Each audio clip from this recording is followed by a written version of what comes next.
Hello student, welcome to online classes of Supreme 60.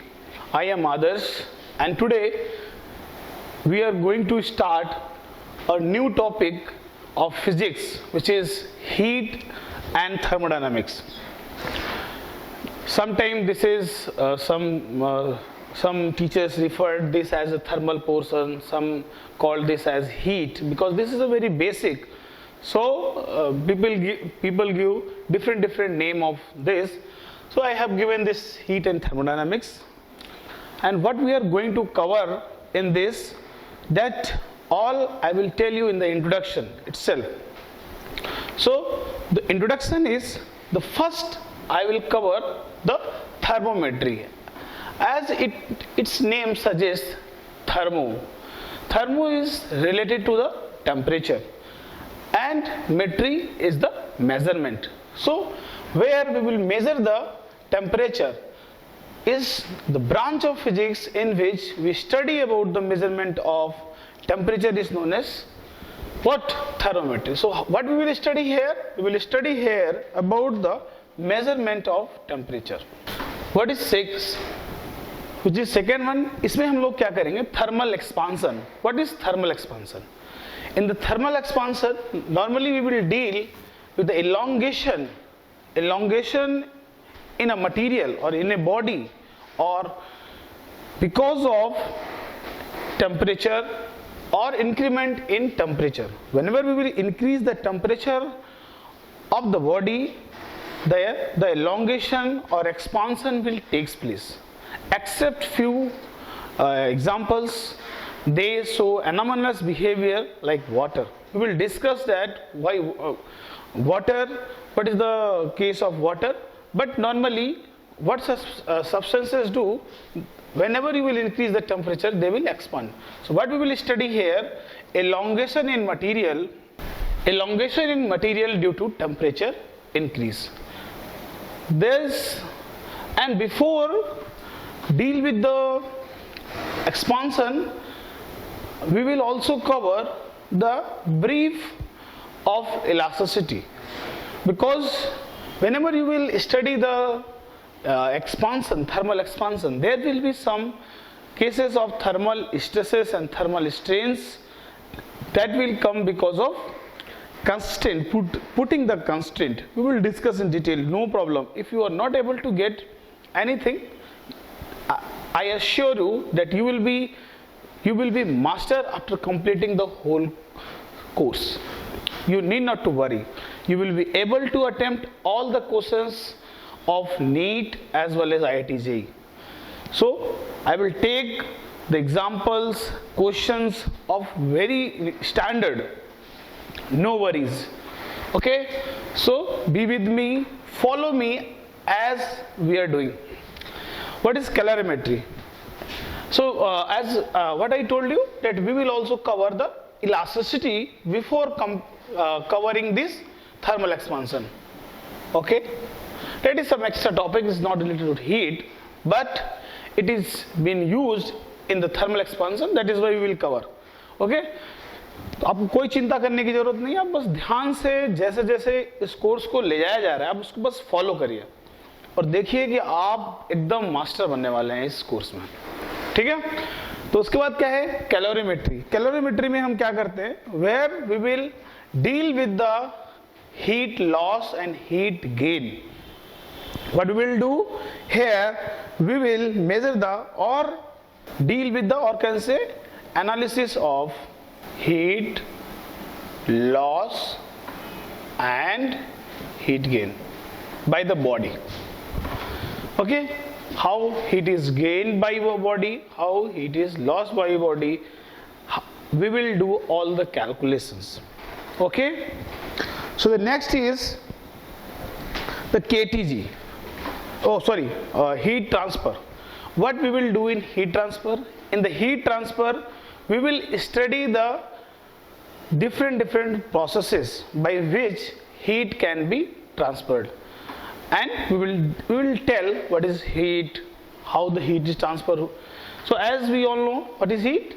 Heat is a form of energy that can be transferred from one body to another body by virtue of temperature difference. No worry, I will tell you, I will write on board, you just need to pause your video and copy it from the board. हमें पूरा time देंगे, सब definitions को हम board पे लिखेंगे, आपको कोई चिंता करने की जरूरत नहीं है. जब मैं बोलूं अगर आप नहीं लिख पा रहे, मैं most of the definitions board पे लिख दूंगा. फिर भी अगर आपको लगता है तो you can pause your video and you can write your definitions, because this course is not only attempted by और done by taken by this course is not only taken by the IIT JEE and NEET student, but some of the students also need to appear in their academic exams, like those who are in class 12th, they also need to appear in the board exams. So they need to learn the definitions, derivations. So हम लोग यहाँ पे एक एक चीज derivations और definitions सब चीज कवर करेंगे. ठीक है, तो आपको क्या करना है, आपको जस्ट फॉलो करना है. ठीक है, तो इसलिए अगर आपको लगता है कि कोई भी चीज इंपॉर्टेंट है और मैं डेफिनेशन बोल रहा हूं, तो आप उसको at the time video pause करके लिख सकते हैं. ठीक है, तो वहां पे क्या है हमारा heat transfer. What we will do in heat transfer, I told you it is a mode of energy transfer by the temperature difference. So we will study the different processes like conduction, radiation and Newton's law of cooling. And then if we come to the KTG, kinetic theory of gases, what we will do in the kinetic theory of gases? In the kinetic theory of gases, we will learn about the motion of particles. Like the particles can have a single degree of freedom or multiple degree of freedom depending upon the configuration by which they are made. They are monatomic or diatomic, that we will study in detail. But what we will study? We will study the motion of particles. क्या पढ़ेंगे? Motion of particles. और क्या पढ़ेंगे? We will study about the relationship between pressure and temperature. ठीक है? Okay. So normally we deal with the ideal gases, and you know that whenever you will increase the temperature, what will happen? The motion or the velocity of the molecules will increase, and the pressure, they will exert more pressure. So that we will deal, we will study, we will tell you each and every point there. The next is thermodynamics. What we will study in thermodynamics? In the thermodynamics, we normally cover different processes. First we will learn about the states. Then we will go to the understand the like processes. कौन से process होते हैं? ठीक है, states में states है system, different kind of systems, and engine, their efficiency and heat pump. Like this we will study, and there is lot of thing also that I have not written, but we will discuss. Along with this, because this is an online class, normally I used to tell a different live examples जो हमारे आसपास हो रहा है और हम उसको कैसे थर्मोडायनेमिक्स की मदद से समझ सकते हैं, वो हम चीज़ें स्टूडेंट्स के साथ डिस्कस करते रहते हैं. बट अभी ये ऑनलाइन क्लास है, बट फिर भी I will not miss that. I will discuss like the few examples I will tell you soon. Wait, so first I will write the definition, definition of thermodynamics, then I will, or this complete definition I will write in 2-3 sentences, then I will tell you some interesting examples. Okay, so note it down, I will rub this. Okay students, so as I told you that I will provide all the definitions. So here just I written what I told you, that what we are going to study, what is heat and how it is measured, and we will also study the various processes by heat flows from one body to other body, and by which there is different processes like boiling. What is boiling? and that I think you have studied in your this secondary like class 10th. क्या आपने पढ़ा है boiling में? And during boiling, how boiling happened? Whenever the vapor pressure of liquid will be equal to the atmospheric pressure, the boiling will appear. So this is a totally new thing. Huh? So how this boiling happened? I told you.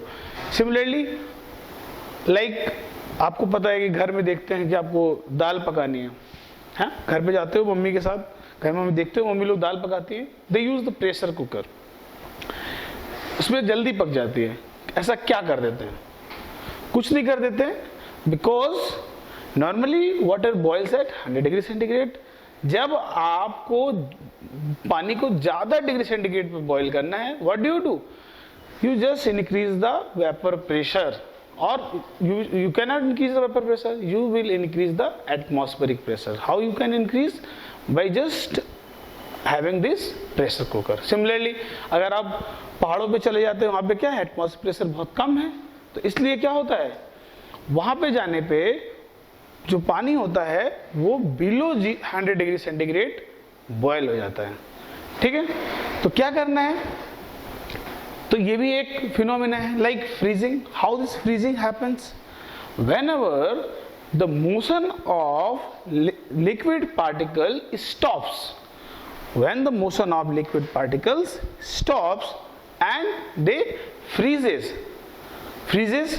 तब क्या बन जाता है, आपको क्या मिल जाता है, आपको सॉलिड मिल जाता है. And reversing of direction of air flow after sunset. This is also introduction. So what happens, अगर आप में से किसी ने सी बीच पे गए होंगे, तो अब जब मॉर्निंग में जाएंगे तब या दिन में कभी भी जाएंगे, जो तब हवा होती है वो दूसरी दिशा में होती है, तो शाम को हवा होती है दूसरी दिशा में होती है. कैसी होती है? आप जब देखेंगे कि पूरे दिन जो हवाएं चलती हैं वो समुद्र से किस तरफ आती हैं, हमारे लैंड की तरफ आती है, बीच की तरफ आती है. बट सनसेट के बाद क्या होता है कि जो हमारे पास जो एयर फ्लो होती है वो हमारी सी बीच से सी की तरफ जाती है. क्यों? आपको पता है कि जब भी whenever you will heat the gases or whenever the temperature of the gases will increase, they will be more and more lighter. वो बहुत हल्की होती चली जाएंगी, और जब गैसेस हल्की होती है तो कहाँ जाती हैं, ऊपर उठती हैं.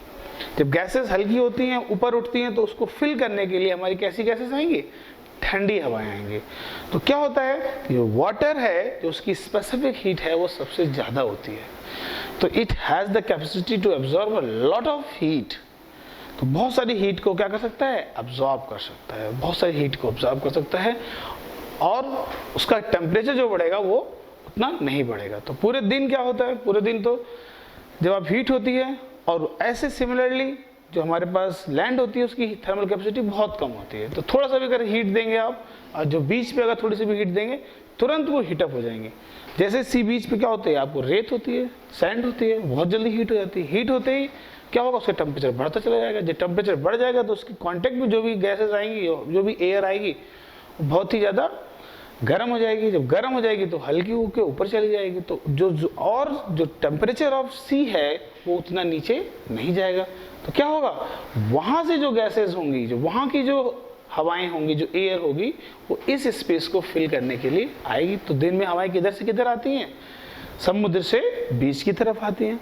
बट ऐसा शाम को क्या होगा, जब आप सनसेट के बाद क्या होगा कि समुद्र का टेम्परेचर अभी जो भी था वो टेम्परेचर उसने दिन भर हीट गेन करी है, टेम्परेचर ज़्यादा है. बट जो सैंड है उसको उसकी थर्मल कैपेसिटी बहुत कम है, स्पेसिफिक हीट भी बहुत कम है. तो इस वजह से जो वहाँ की एयर होगी वो ठंडी हो जाएगी. जैसे ठंडी हो जाएगी, बट वाटर का टेम्परेचर तो उतना टेम्परेचर नीचे जा नहीं पाया. तो अब क्या होगा कि जो एयर सराउंडेड टू द सी होगी वो कैसी होगी, बहुत ही ज़्यादा हॉट हो जाएगी. तो जो सी बीच से जो ठंडी हवा है वो किधर जाएगी, समुद्र तरफ जाएगी. तो इस फिनोमेना को अंडरस्टैंड करने के लिए हमको किसकी जरूरत पड़ती है, थर्मोडायनेमिक्स की जरूरत पड़ती है. So you can note it down this examples. This is a few examples. Similarly, I will try to tell numerous examples in the entire session, live examples, because just to make this class very interesting. Okay, note it down. So students, अब हम लोग पढ़ेंगे what is temperature, because बहुत सारी classes में, schools में अगर आप देखेंगे तो ये चीज़ें बहुत क्लियरली नहीं बताई जाती और स्टूडेंट कई बार कंफ्यूज हो जाते हैं what is temperature and what is heat. Heat और टेम्परेचर में कंफ्यूज हो जाते हैं. So I will tell you both the definitions clearly. Okay, so I will write the definition. So what is temperature? The temperature, it is the degree of hotness and coldness of the body, and coldness of body is known as temperature of the body. What is this degree? Whenever you will refer to term this degree, जब भी आपको degree term नजर आएगा, इसका हमेशा मतलब होता है measure और some value. तो क्या होगा? It is the degree of hotness coldness of the body is known as temperature. ये किसी भी बॉडी का कितना हॉट है या कितना कोल्ड है उसका डिग्री बताएगा, उसका टेम्परेचर बताएगा, उसका मेजर बताएगा. And it is measured by thermal equilibrium. It is a one process जिससे आप मेजर कर सकते हो सकता है कई सारे और भी प्रोसेसेस हैं like sensors. There are some sensors also. They also You can also measure the temperature by using sensor. तो क्या होता है कि जब भी कोई भी दो बॉडीज को आप आपस में पास लाते हैं और एक निश्चित टाइम के लिए उसके पास छोड़ देते हैं, what will happen? They will come into the equilibrium. Equilibrium का मतलब क्या है कि उन दोनों बॉडीज का टेम्परेचर कैसा हो जाएगा? सेम. जब भी वो दोनों बॉडीज का टेम्परेचर सेम हो जाएगा तभी क्या होगा? तब हम क्या कर पाएंगे? हम टेम्परेचर को मेजर कर पाएंगे. अच्छा, उसके बाद सबसे इंपॉर्टेंट बात आती है कि what is the minimum temperature and what is the maximum temperature. So जो अगर हम बात करें मिनिमम टेम्परेचर की, the T mean what is the minimum temperature that can be happen, जो कम से कम मिनिमम टेम्परेचर कितना हो सकता है, वो है हमारा 0 केल्विन. ठीक है, kelvin it is absolute scale. हम लोग इसके बारे में डिस्कस करेंगे, बात करेंगे जब हम थर्मोमेट्री पढ़ रहे होंगे, जब हम टेम्परेचर मेजरमेंट पढ़ रहे होंगे. और उसके बाद आती है कि टेम्परेचर मैक्सिमम टेम्परेचर कितना हो सकता है, वो है इनफाइनाइट. मैक्सिमम टेम्परेचर आप कितना भी जा सकते हैं, बट मिनिमम टेम्परेचर की हमारे पास लिमिट है. वो कितनी है? 0 डिग्री सेंटीग्रेड, 0 केल्विन. और इसको हम लोग और क्या बोलते हैं? अगर हम इसको भी चेंज करेंगे, अभी आप देखेंगे कि इसको हम चेंज करते हैं तो ये कितना आता है? -273.15 डिग्री सेंटीग्रेड. तो वो हम लोग देखेंगे, बट अभी हम लोग कौन सी स्केल में बात कर रहे हैं? एब्सोल्यूट स्केल में बात कर रहे हैं. तो this is the temperature. Remember, अभी हम आपको डिस्कस करेंगे कि व्हाट इज हीट. हीट की डेफिनेशन पढ़ेंगे. सो इसको आप नोट कर लीजिए. Okay, so what is heat? It is the form of energy which causes sensation of hotness and coldness. इसका क्या मतलब हुआ? देखिए, ऐसे तो हम लोग बहुत बेसिक जानते हैं what is heat. It is a form of energy which is used, which can be transferred from one body to another body by the temperature difference, by virtue of temperature difference. But अगर हम उसको और ठीक से समझना है कि heat क्या है, तो उसको हम ऐसे समझ सकते हैं कि it causes the sensation of hotness and coldness. इसका मतलब ये हुआ कि जब भी आप किसी बॉडी को टच करते हैं तो क्या होता है? टच करने के बाद आपको फील होता है ये गर्म है या ठंडी है. बट ये आपको गर्म ठंडी केवल और केवल टेम्परेचर की वजह से नहीं फील होता है. कैसे आप पता लगा सकते हैं? फिर से मैंने बताया, फिर से मैं आपको एक लाइव एग्जांपल देंगे. आप गर्मियों में छत पे जाते हैं, ठीक है, और छत पे एक लकड़ी पड़ी हुई है और आपकी पूरी छत है. तो क्या होता है, जब आप छत पे पैर रखते हैं तो वो छत जलती है, और छत की जगह पे आप कोई भी मेटालिक चीज ले सकते हैं, तो उस पर अगर पैर रखते हैं तो वो जल रही होती है. और दूसरी एक आपके पास लकड़ी है जो भी सुबह से ही धूप में पड़ी हुई है, वो भी सन के साथ इक्विलिब्रियम पे है, उसका भी टेम्परेचर उतना है अगर आप उसको थर्मोमीटर से मेजर करेंगे। बट आपको जब भी आप किसी भी मेटेलिक और जो रूफ पे आप पैर रखते हैं तो आपके पैर जल जाते हैं, क्योंकि वो ज़्यादा सेंसेशन होता है कि ज़्यादा गर्म है ना। या फिर ठंडियों में आप किसी चेयर को छूते हैं, मेटेलिक पार्ट छूते हैं तो आपको ठंडा लगता है, जैसे ही आप कोई प्लास्टिक वाला पार्ट छूते हैं तो वो आपको नॉर्मल लगता है। क्यों? This is because of heat. What will happen कि कौन सा कितनी जल्दी हीट आपकी बॉडी में ट्रांसफर कर रहा है, उससे आपको पता चलता है कि ये बॉडी कितनी गर्म हो लग रही है, कितनी ठंडी लग रही है।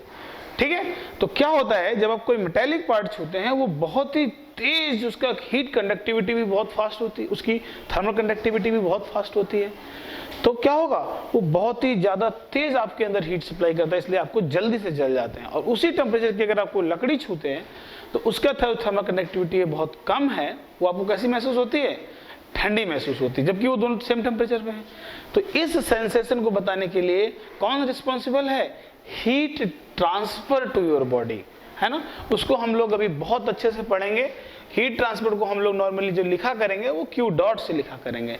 एंड जो क्यू डॉट होता है which is not only dependent on the what, not only dependent on the temperature but also dependent on the thermal conductivity, जिसको हम लोग पढ़ेंगे, है ना। उसको हम, वो डायरेक्टली प्रोपोर्शनल होता है थर्मल कंडक्टिविटी के। इसको हम लोग बहुत अच्छे से सीखेंगे जब हम लोग हीट ट्रांसफर पढ़ रहे होंगे। बट आपको चीजें गर्म क्यों लगती हैं, ठंडी क्यों लगती हैं, ये सब चीजें आपको तब समझ में आएंगी जब आप इसको समझ पाएंगे कि हीट क्या है। ये बिकॉज ऑफ हीट लगता है, नॉट बिकॉज ऑफ टेम्परेचर। याद रखना है इस बात को। अगर आप भूल जाएंगे तो कोई पूछेगा ये चीज गर्म है, गर्म ठंडी नहीं है, क्योंकि इसका हीट ट्रांसफर रेट बहुत तेज था, इसका हीट ट्रांसफर रेट बहुत स्लो था, इसलिए आपको वो चीज बहुत गर्म लगी, इसलिए वो चीज आपको ठंडी लगी और नॉर्मल लगी। ठीक है, ओके, तो आप इसको लिख लीजिए। सो ओके स्टूडेंट्स, आपने पुराना वाला नोट कर लिया होगा। देखिए, मैं आपको बार बार सब डेफिनेशंस, कुछ इंपॉर्टेंट डेफिनेशंस लिखवाता जा रहा हूँ और कुछ चीजें बताता भी जा रहा हूँ। तो आप लोगों को यहाँ से बोर्ड से नोट तो करना ही है, साथ ही साथ जो चीजें मैं बता रहा हूँ उसको आप लिखते जाइए, प्रॉपर नोट्स बनाते जाइए साथ में।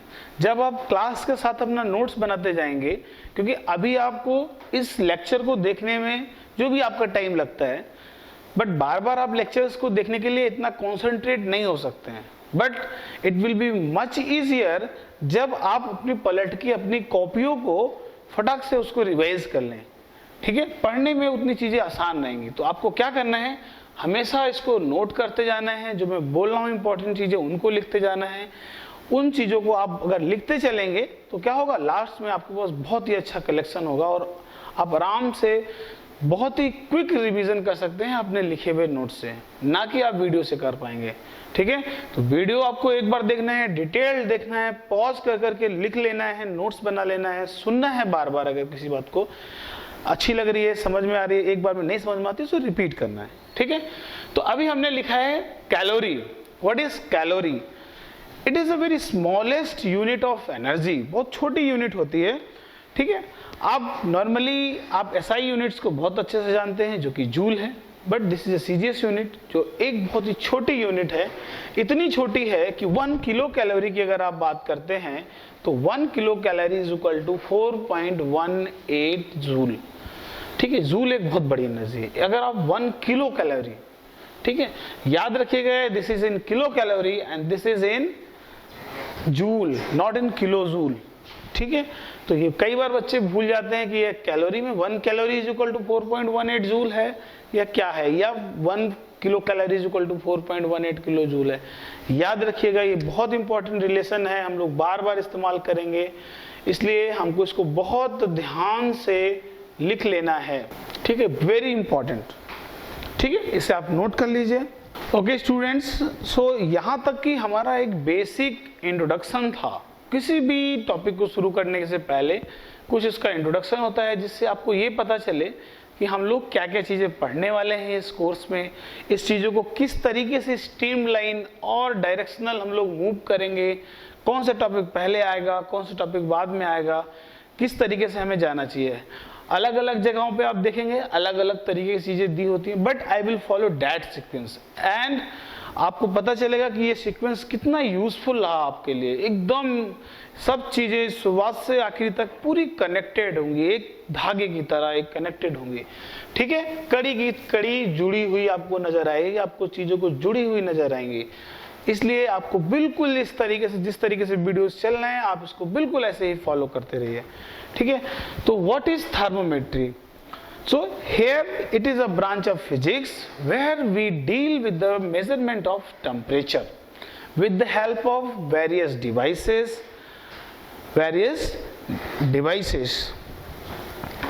ठीक है, तो हम इसकी एक डेफिनेशन लिख देते हैं। Okay, so this is thermometry. As I told you, it is the branch of physics where we study about the measurement of temperature with the help of various methods and devices. There is a lot of methods also, like I told you that initially when the temperature was measured, कैसे measure किया गया था? To bring the two bodies in equilibrium. दो bodies को पास पास लाया गया और दोनों bodies का temperature same हो गया. One was reference and other one was your body. आपको पता चल गया कि इस body का temperature कितना है। डिफरेंट तरीके के हमारे पास टेम्परेचर हमारे पास थर्मोमीटर्स थे। तो उसके बाद क्या हुआ? तो वो हमारी क्या थी? डिफरेंट डिवाइसेस थी, ठीक है। और बहुत सारे और मेथड्स भी हैं, लाइक हमारे पास हम किसी भी बॉडी है, कोई भी बॉडी है, उसका कुछ भी टेम्परेचर है, उसमें क्या होगा? It will radiate different kind of wavelength of light. तो उस वेवलेंथ ऑफ लाइट को हम रीड करके भी बता सकते हैं कि इस बॉडी का टेम्परेचर कौन सा है। Like nowadays in this pandemic आप लोग देखते होंगे कि थर्मल स्कैनर है, दूर से आपके ऊपर टॉर्च डालता है और आपके टेम्परेचर पता कर लेता है। वो कैसा स्कैनर है, आपको कोई भी इक्विलिब्रियम जलाने की जरूरत नहीं है। सिमिलरली हमारे पास बहुत सारी और भी डिवाइसेस आ चुके हैं मार्केट्स में, ठीक है। तो ये बहुत सारे डिवाइसेस हैं, बहुत सारे मेथड्स हैं। बट हमको क्या करना है? हमको कैसे क्वेश्चंस को सॉल्व करने हैं, कैसे अपना थर्मोमीटर बनाना है, उसके बारे में पढ़ेंगे। So these devices is normally which is used for measuring the temperature is known as thermometer. हम उसको कैसे, ठीक है। So we will write the definition of thermometer, ठीक है। So what is thermometer? The devices used for measuring the temperature of the body is known as thermometers. Okay, so they in the markets, as well as there are different kind of thermometer. Even if you will know the principle of making thermometer, you can make your own thermometer. I will tell you how you can make your own thermometer. So before this we will study some different kind of thermometers, then we will study how to make thermometer, how to calibrate thermometer. We will learn each and every point. Okay, so student, जो हमारा सबसे पहला thermometer जो हम लोग पढ़ते हैं उसको हम लोग बोलते हैं लिक्विड थर्मोमीटर। लिक्विड थर्मोमीटर में क्या होता है? आपको थर्मोमीटर समझने से पहले आपको मैं दो चीजें और बताऊंगा, वो होती हैं, पहला होता है वर्किंग सब्सटेंस। पहला क्या होता है? Working substance. दूसरा होता है थर्मोमेट्रिक प्रॉपर्टी। आपके पास दो चीजें होती हैं, एक क्या होता है? थर्मोमेट्रिक प्रॉपर्टी और वर्किंग सब्सटेंस। जो लिक्विड थर्मोमीटर्स होते हैं इसमें आपका जो वर्किंग सब्सटेंस है, what is working substance? It is the substance which is used for measuring the temperature। जो सब्सटेंस आप यूज कर रहे होंगे। उसके बाद थर्मोमेट्रिक प्रॉपर्टी क्या होगा? The property of the substance which is used for measuring the temperature is known as the thermometric property. So you can write, you just pause your video and write the definitions. Okay, so I will just write what is the working substance for the liquid thermometer and what can be the possible range. So the possible range is normally it can measure -15 degrees centigrade to 320 degrees centigrade। किसी exam में ये चीजें पूछी जाती हैं कि हमारे पास liquid thermometer का क्या रेंज है, या ये हमारे पास जो डिफरेंट थर्मोमीटर्स हैं उनकी रेंज क्या है, कभी कभी एग्जाम्स में पूछा जाता है। और क्या पूछा जाता है थ्योरी क्वेश्चंस में, कभी कभी पूछ लेते हैं वर्किंग सब्सटेंस क्या है, और कभी कभी पूछ लेते हैं इसकी थर्मोमेट्रिक प्रॉपर्टी क्या है। और इसके अलावा हमको ये चीजें इसलिए भी पता होनी चाहिए कि क्वेश्चन में लिखा होगा the working substance for the liquid thermometer is this. आपको अगर लिक्विड वर्किंग सब्सटेंस का मीनिंग नहीं पता होगा तो आप समझ नहीं पाएंगे। और आपको पता चलेगा कि वी मेजर्ड द प्रेशर और वॉल्यूम और एनीथिंग, तो वो आपको प्रॉपर्टी भी पता होनी चाहिए। तो इसके लिए जो हमारे पास लिक्विड थर्मोमीटर है उसके लिए जो हमारे पास वर्किंग सब्सटेंस होता है, जो पहली चीज क्या मैंने बताई थी आपको, वर्किंग सब्सटेंस, जो हमारा वर्किंग सब्सटेंस है क्या है, हमारा वर्किंग सब्सटेंस क्या हो सकता है, हमारे पास मर्क्यूरी होती है और हमारे पास क्या होता है, अल्कोहल होता है। ठीक है, हमारे पास दो चीजें होती हैं। क्या हो सकता है वर्किंग सब्सटेंस में, मरकरी हो सकती है और अल्कोहल हो सकता है। उसके बाद क्या आता है, थर्मोमेट्रिक प्रॉपर्टी। देखिए ये जो आपका थर्मोमेट्री है इसमें बहुत सारी थ्योरी की भी चीजें हैं, बहुत सारे एकेडमिक के स्टूडेंट्स भी कर रहे हैं, इसलिए हम इसको पूरा डिटेल में बता रहे हैं। ठीक है, उसके बाद की जो चीजें होंगी चाहे थर्मल एक्सपांशन, उन समय आपको बहुत सारे न्यूमेरिकल्स ही होंगे, इसलिए आपको थोड़ा सा इसमें अगर बोरिंग लगता है फिर भी आप इन चीजों को अगर छोटे छोटे फैक्ट्स को पता होगा, लाइक अल्कोहल, आपने हमेशा देखा है कि अल्कोहल लोग पीते हैं, ठीक है, बट आपको पता है कि alcohol can be use as a working substance of liquid thermometer. इसमें क्या होता है कि बहुत सारे लिक्विड थर्मोमीटर्स हैं, इसकी एक्यूरेसी इवन ये क्या होगा, जो हमारे पास अल्कोहल होता है it will give the more expansion. अभी मैं आपको बताता हूं कि इसकी थर्मोमेट्रिक प्रॉपर्टी क्या है, तब आपको समझ में आएगा कि कैसे है। इसकी थर्मोमेट्रिक जो प्रॉपर्टी है वो है थर्मल लीनियर, थर्मल क्या है इसकी thermometric property, thermal linear expansion of liquid. क्या होगा आपने मर्क्यूरी थर्मोमीटर देखा है, घरों में होता है, आपके घरों में है ना, आप उसको यूज करते हैं। जैसे ही देखते हैं तो उसमें क्या आप रीडिंग कैसे पढ़ते हैं, क्या उसका वॉल्यूम में से करते हैं, नहीं, क्या उसका आप मास मेजरमेंट करते हैं, चेंज हुआ, नहीं, क्या मेजरमेंट करते हैं, कितना वो ऊपर गया। तो कैसा है, ये एक लीनियर एक्सपांशन है। सिमिलरली फॉर अल्कोहल ऑल्सो, ये भी जो अल्कोहल होता है इसका linear expansion with respect to the same temperature बहुत ज्यादा होता है, तो इसकी जो एक्यूरेसी होगी वो थोड़ी ज्यादा होगी, है ना, जो डिजिट्स होंगे वो बहुत ज्यादा डिस्ट्रीब्यूटेड होंगे इन अ लॉन्ग डिस्टेंस। इसमें इवन हम लोग इसका जो थर्मोमीटर अगर आपको बनाना होगा तो थोड़ा कैसा बनेगा, थोड़ा बड़ा बनेगा in comparison to mercury. Okay, so the thermal linear expansion of liquid is measured for the temperature। उसको हम लोग क्या करते हैं, कैलिब्रेट कर लेते हैं स्केल्स पे। थर्मोमीटर बनाना हम आपको बताएंगे, ठीक है, तो इसको आप नोट कर लीजिए। ठीक है स्टूडेंट्स, आपने उसको लिख लिया होगा अपना लिक्विड थर्मोमीटर। उसके बाद आता है गैस थर्मोमीटर। गैस थर्मोमीटर में क्या होता है, आपको सबसे जरूरी बातें क्या जाननी है कि आप कौन सा यूज करने वाले हैं वर्किंग सब्सटेंस, और आपको क्या पढ़ना जरूरी है कि आपकी जो थर्मोमेट्रिक प्रॉपर्टी है वो क्या है। ठीक है, तो सबसे पहले जो वर्किंग सब्सटेंस है इसका, जो वर्किंग सब्सटेंस होगा आपका किसी भी गैस थर्मोमीटर के लिए, वो होता है ideal gas.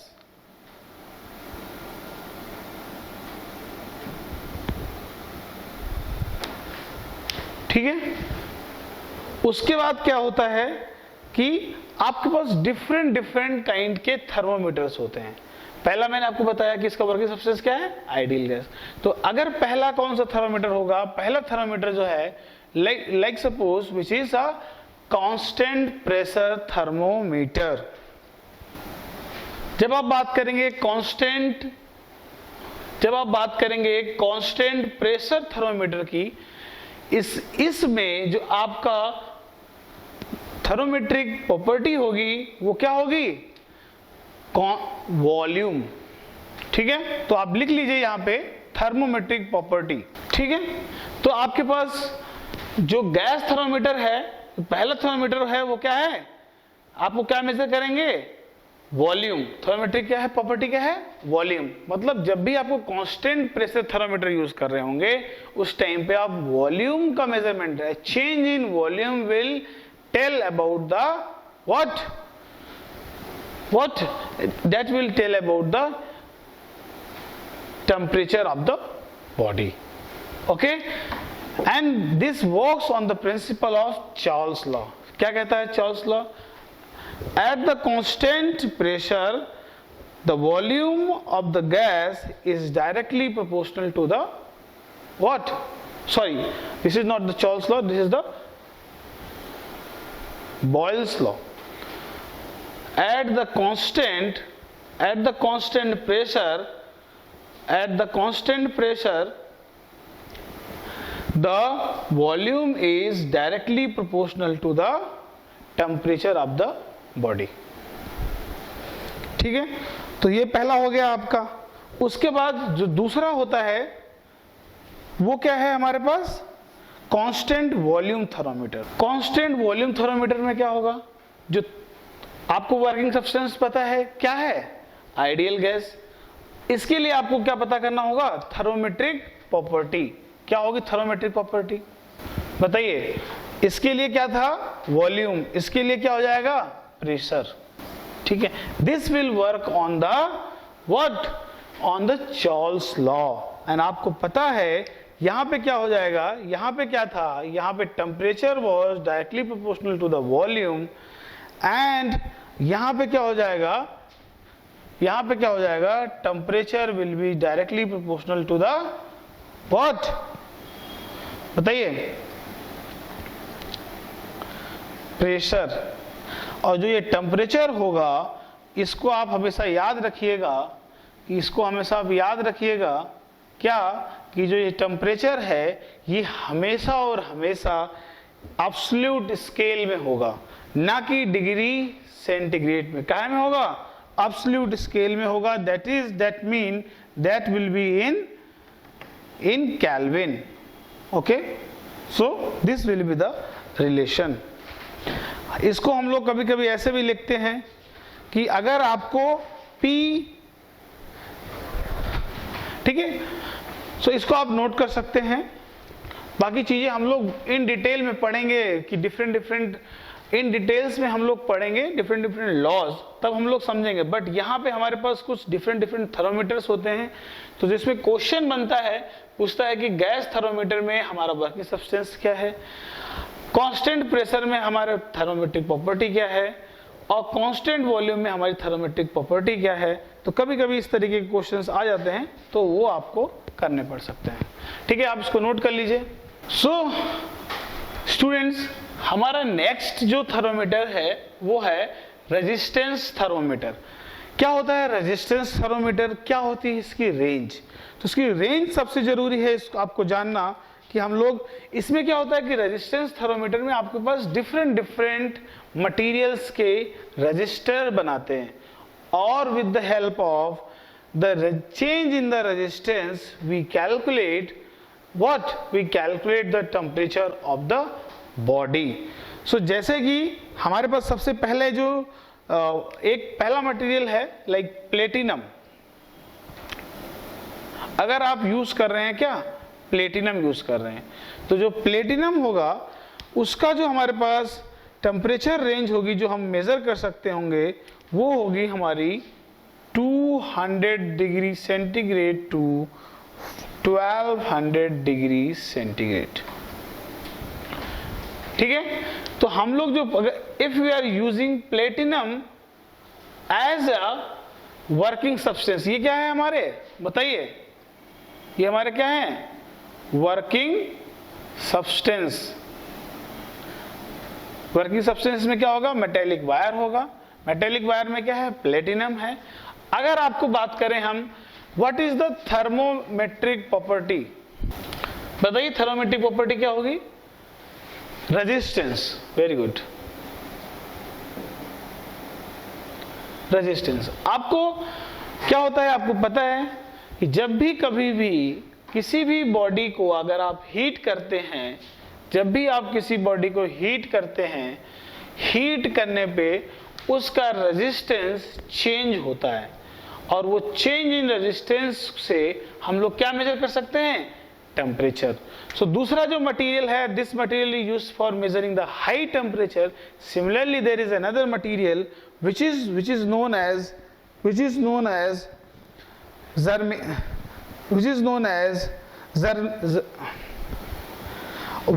is a semi-conducting material and known as germanium.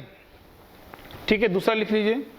Okay student, अगर हमारा थर्मोमीटर काय का बना हुआ है? जर्मेनियम का बना हुआ है। Germanium it is a semiconducting material, इसका बना हुआ है germanium. TH is referred to as thermometer.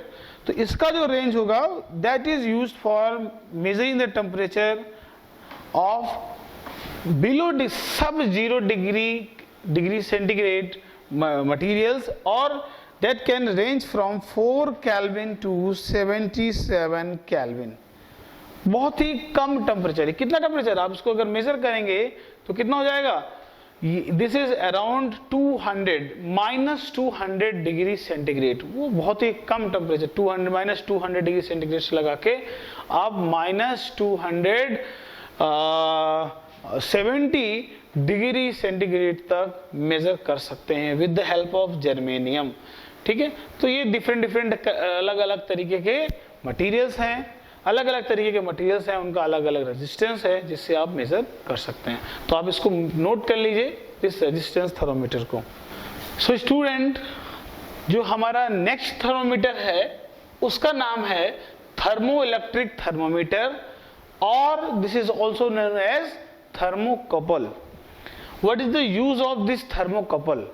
Normally that thermometers we have studied, other than the resistance thermometer, that cannot measure a very high temperature as high as 1600 degree centigrade. अगर आपको बहुत ज़्यादा temperature का measurement करना है, बहुत high temperature measurement करना है, लाइक कोई फर्नेस है, अगर आपको उसका टेम्परेचर मेजरमेंट करना है तो आप थर्मोमीटर से नहीं कर पाएंगे। या फिर आप कोई एक्सपेरिमेंट कर रहे हैं जिसका टेम्परेचर बहुत ऊपर तक जा रहा है, आप उसको मेजरमेंट नहीं कर सकते हैं। और साथ ही साथ वो जो थर्मोमीटर्स हैं बहुत ही ज़्यादा स्लो होते हैं, इतने बहुत ज़्यादा क्विक नहीं होते हैं, इसलिए भी एक प्रॉब्लम है उसको यूज़ करने में।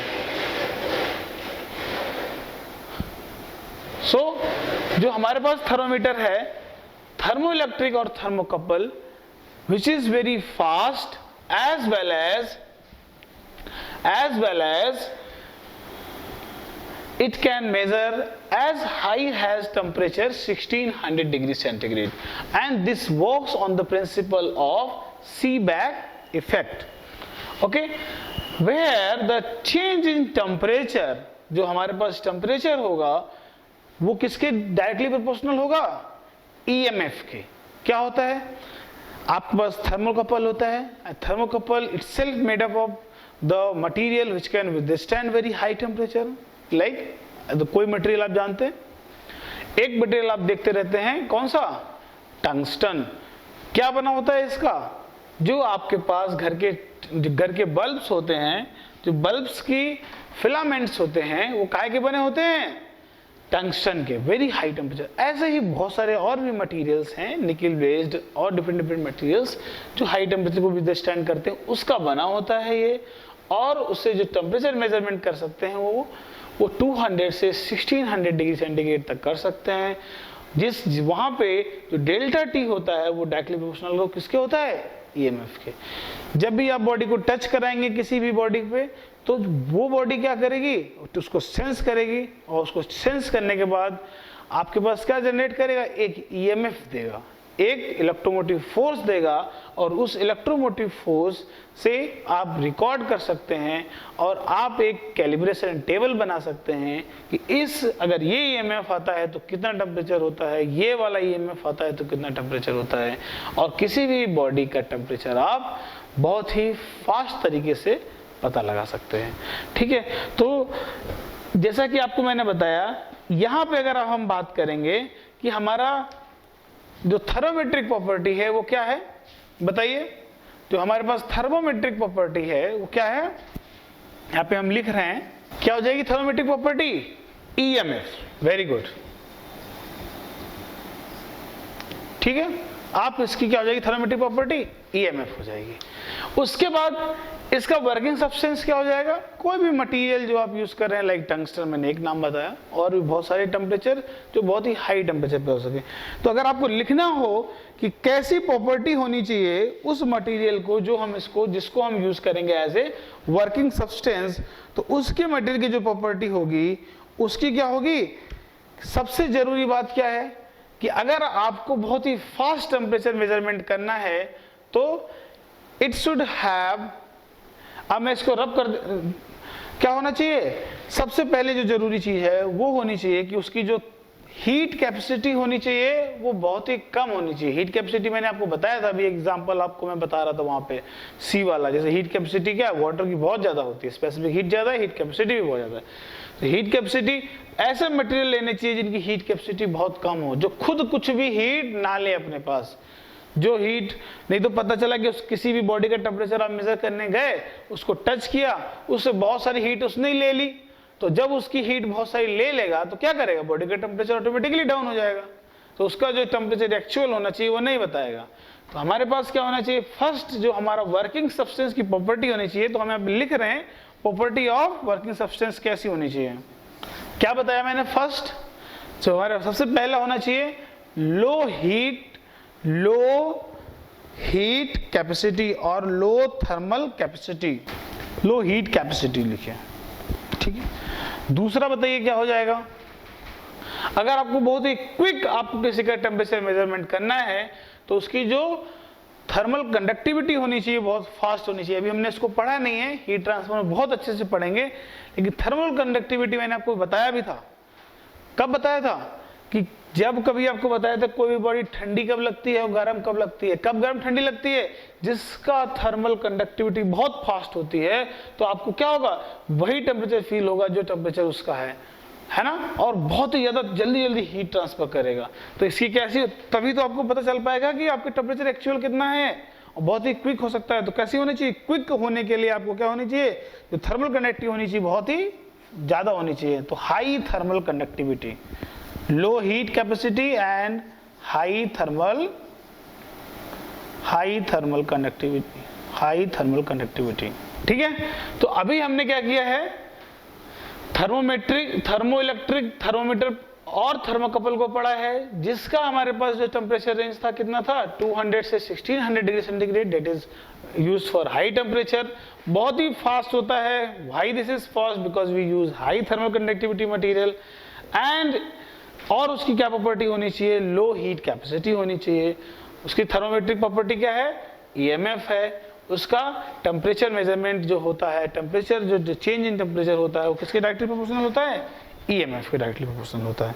इसके अलावा एक वेरी इंपॉर्टेंट ग्राफ होता है इसमें, वो ग्राफ भी मैं यहीं पे बना देता हूं, अगर आप चाहें तो कुछ मैं सब चीजें इसलिए भी लिख देता हूं कि अगर आपको कभी कभी ऐसा लगे कि आपके पास टाइम नहीं है, बाद में नोट करना है, तो you can take the screenshots also, है ना। आप उसको स्क्रीनशॉट सेव कर लीजिए। कोई भी अच्छी चीज लगती है, आपको लगता है कि टाइम नहीं है हमारे पास लिखने का, या कोई भी तरीका है ना, तो आप उसको लिख सकते हैं फटाक से, बाद में लिख सकते हैं, स्क्रीनशॉट से नोट कर सकते हैं। तो क्या होता है, एक हमारे पास ग्राफ होता है कि जब भी कोई भी जो हमारे पास थर्मोकपल होता है, इसमें एक प्रॉपर्टी होती है कि ये रिवर्स हो जाता है, इन्वर्सिंग होती है। इसमें कैसे होता है कि कैसे काम करता है, जैसे डिफरेंट टेम्परेचर, इसकी एक रेंज है। आप किसी, मैंने आपको बताया भी है कि किसी भी आप किसी भी एक हाईएस्ट रेंज के बाद नहीं यूज कर सकते हैं। तो प्रॉब्लम क्या आती है वो भी आपको समझ में आती है। क्या होता है कि जो यहाँ पे हमारा क्या है? ईएमएफ है, यहाँ पे हमारा क्या है?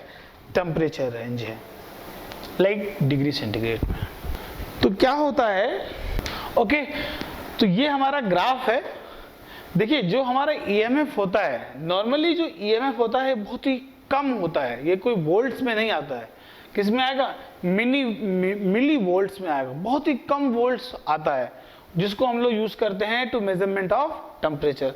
बट क्या होता है, अगर कोई भी आपके पास थर्मोकपल है जब आप यूज करेंगे जो उसका ईएमएफ होगा, जब आप पहले यूज करेंगे, जब आप पहले करते हैं, जब स्टार्ट में यूज करते हैं, जैसे जैसे आप टेम्परेचर बढ़ाते हैं वैसे वैसे क्या होता है, वैसे वैसे होता यह है कि आपका ईएमएफ बढ़ जाता है, ईएमएफ बढ़ता जाता है टेम्परेचर के साथ साथ। और एक पॉइंट ऐसा आता है जो पॉइंट बहुत इंपॉर्टेंट है, उसको हम लोग बोलते हैं न्यूट्रल पॉइंट।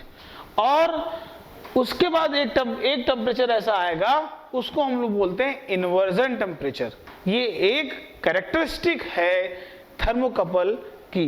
क्या होगा कि जब भी आप यहां से लगा के यहां तक यूज करेंगे तो ईएमएफ बढ़ता चला जाएगा, उसके बाद क्या होगा, ईएमएफ घटने लगेगा। तो आपको हमेशा पता होना चाहिए कि whether you are working before neutral point और आफ्टर न्यूट्रल पॉइंट। अगर आप बिफोर यूज कर रहे हैं तो आप डायरेक्टली उसको देख सकते हैं, बट आप अगर आफ्टर यूज कर रहे हैं, आफ्टर न्यूट्रल पॉइंट, तो ये वाला ईएमएफ जो इसके करस्पॉन्डिंग होगा, जो ईएमएफ इसके करस्पॉन्डिंग होगा आफ्टर न्यूट्रल पॉइंट, देख पा रहे हैं कि इससे कम है, इस वाले से। जो यहां पे कोई ईएमएफ होगा, देखिए यहां पे क्या है, let suppose this is EMF 1, ठीक है, हम इसको आपको बता देते हैं, दिस इज ईएमएफ 1 और दिस इज ईएमएफ 2, ठीक है, आपके पास दो हैं ईएमएफ 2, एक ईएमएफ 1 है, एक ईएमएफ 2 है। और क्या होगा, आप देखेंगे कि यहां पे क्या है, ईएमएफ, बताइए, EMF 2 is less than EMF 1, आपको नजर आ रहा है। लेकिन क्या है, जो ईएमएफ, लेकिन जो अगर टेम्परेचर की बात करेंगे तो टेम्परेचर में क्या होगा, ये जो टेम्परेचर हमारा, ये let suppose this is temperature, बताइए ये क्या है, टी के करस्पॉन्डिंग इसको हम लोग T2 ले लेते हैं और इस वाले के करस्पॉन्डिंग हम लोग T1 ले लेते हैं, ठीक है। तो क्या होगा, लेकिन आपको क्या देखने को मिल रहा है कि T2 is greater than T1। तो यहां पे कहीं तक तो ये डायरेक्टली रिलेशन फॉलो होता है, बट आपको थर्मोकपल यूज करते हुए ये बात हमेशा सही सही पता होनी चाहिए कि you are working before neutral point और आफ्टर न्यूट्रल पॉइंट। और उसके बाद एक जो टेम्परेचर, वेरी इंपॉर्टेंट टेम्परेचर आता है, inversion temperature. What will happen at inversion temperature, at the inversion temperature the EMF will get, the sign of EMF will get change. पहले आपको कैसे ईएमएफ मिल रहा था, सम पॉजिटिव ईएमएफ मिल रहा था, अभी जो आपको ईएमएफ मिलेगा वो नेगेटिव में मिलेगा, ठीक है। तब आपको ये भी पता होना चाहिए कि आपका इन्वर्जन टेम्परेचर क्या है। इसलिए किसी भी थर्मोकपल को यूज करते समय आपको पता होना चाहिए कि we are not crossing the inversion temperature. अगर जैसे आप इन्वर्जन टेम्परेचर के अगर पार चले गए, you can not use the thermocouple, ठीक है। तो आप इसको नोट कर लीजिए पूरा, ठीक है। तो हमारा नेक्स्ट क्या है, पायरोमीटर्स। पायरोमीटर्स क्या होते हैं, this is also a kind of temperature measurement device, जिसको हम लोग यूज करते हैं measuring the temperature above 1000 degree centigrade. अभी तक जो हम लोगों ने डिवाइसेस पढ़ी, जो मैक्सिमम जो टेम्परेचर मेजर कर सकते थे वो कितना मेजर कर सकते थे, 1600 degree centigrade with the help of thermocouple. But अगर आपको उसके बाद जो टेम्परेचर आते हैं, जो बहुत ही हाई टेम्परेचर्स को मेजरमेंट करने के लिए होते हैं, उन्हें क्या बुलाते हैं हम, पायरोमीटर्स, ठीक है।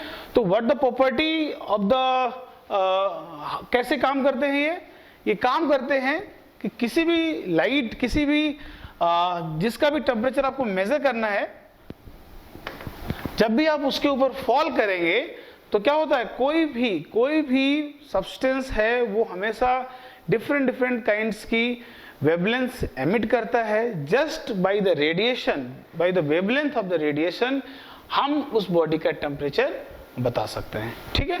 बहुत हाई टेम्परेचर की फर्नेसेस, इसका एक एग्जांपल है, example is to measure the temperature of sun, what we use, the pyrometer. इसको लिख सकते हैं, जो फिर उसके बाद हम लोग नेक्स्ट पढ़ेंगे। देखिए जो हमारे पास नेक्स्ट थर्मोमीटर है, which is vapour pressure thermometers. Vapour pressure thermometers क्या होता है? These thermometers are used for measuring the very low temperature. कैसे हम लोग मेजर करते हैं? With the help of measuring the P saturation. क्या होता है? अगर आप देखेंगे एक कर्व होता है, ये चीज आप पढ़ेंगे भी, इसको शायद आप लोगों में पता, इसमें तो नहीं होगा। जब भी आप प्योर सब्सटेंसेस पढ़ते हैं तो वहां पे होता है एक कर्व होता है P sat, जिसे हम बोलते हैं this, what is this sat represents? This represents the saturation. क्या कहेंगे इसको हम? Saturation pressure. और ये T भी जो होगा क्या होता है? दूसरा क्या होता है? T sat होता है। क्या होता है? T sat. Sat मतलब saturation. तो उसका एक कर्व होता है, जब भी आप जैसे जैसे आपका T sat बढ़ता है वैसे क्या बढ़ता है? आपका P saturation भी बढ़ता चला जाता है। ठीक है, तो क्या होगा? इसका मतलब क्या है कि जैसे जैसे आपका T sat बढ़ रहा है वैसे वैसे आपका P sat बढ़ रहा है। With the help of this we can also calculate the temperature. कैसे करें और किसके यूज कर रहे हैं?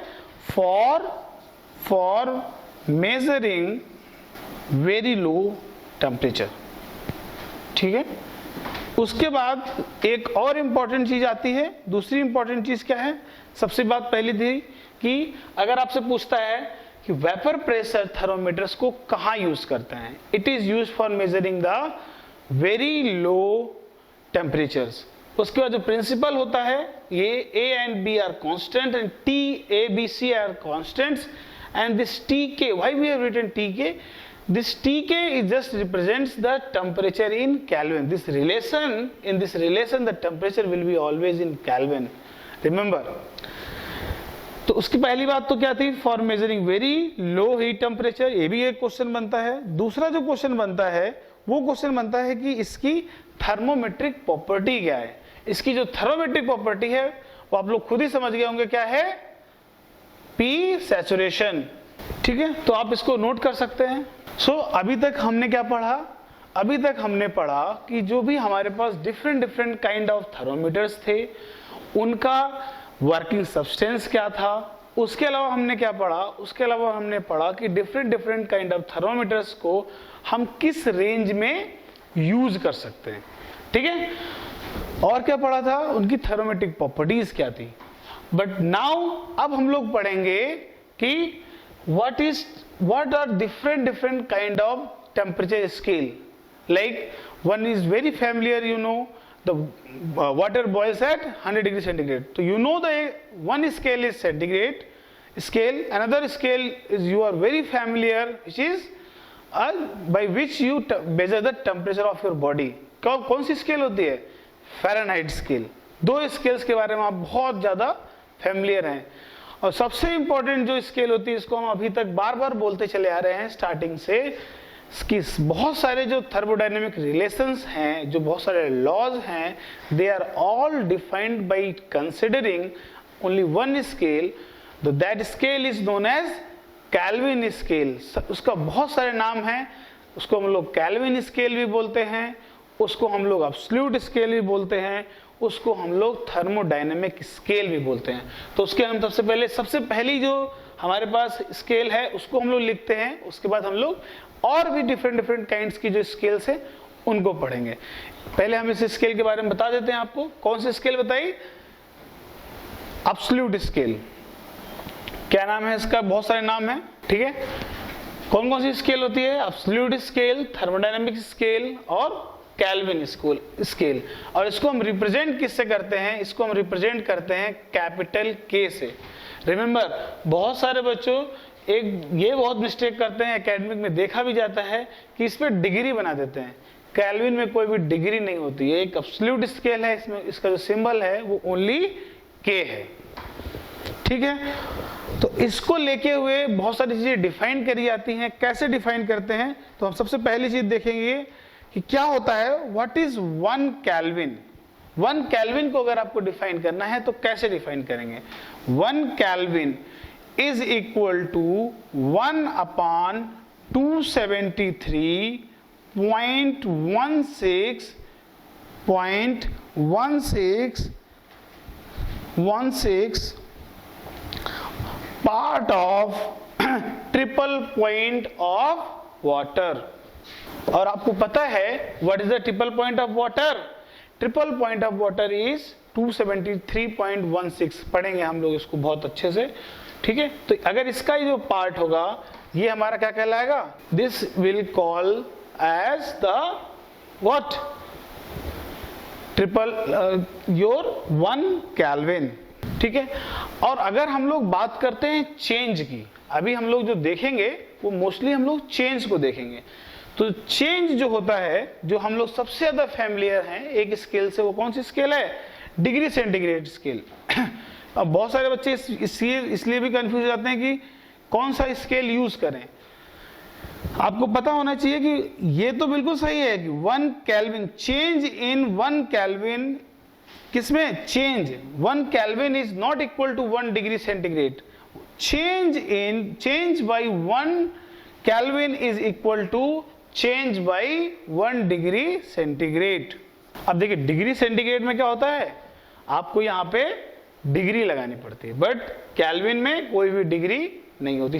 तो अगर हम बात करते हैं चेंज, अगर आपको चेंज देखना है तो क्या होगा? 1 डिग्री का चेंज और 1 केल्विन का चेंज दोनों बराबर बताएंगे, ठीक है। तो इसको आप नोट कर लीजिए। उसके बाद हम आपको बताते हैं कि कैसे आप थर्मोमीटर काम करता है, कैसे भी कोई भी थर्मोमीटर बनाते हैं उसका कैसे रिलेशन होता है, तो वो हम बात करेंगे। फिर उसके बाद मैं आपको बता दूंगा कि डिफरेंट जो सबसे इंपॉर्टेंट स्केल्स होती हैं वो कौन कौन से, उनके नाम क्या हैं, उनको कैसे डिनोट करते हैं, वो मैं आपको बता दूंगा। जैसे 3 तो हमने डिस्कस करी, कौन कौन सी? केल्विन, डिग्री सेंटीग्रेड और डिग्री फ़ारेनहाइट, ठीक है। तो आप इसे नोट कर लीजिए। So okay, now we will study about the scale change, how you can make your own thermometer, you can define your own scale, like number of scientists decided or defined their own scale। आप भी अपनी कोई scale बना सकते हैं, but उसके लिए सबसे जरूरी चीज क्या है वो आपको याद रखनी है।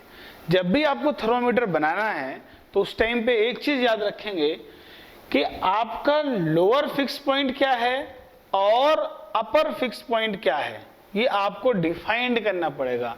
इसकी वैल्यूज आपको बतानी पड़ेंगी। जैसे कि ये आप किसी के भी रेफरेंस में ले सकते हो। तो ये क्या है? फर्स्ट क्या है? LFP is the lower fixed point and UFP is the upper fixed point. Example क्या है?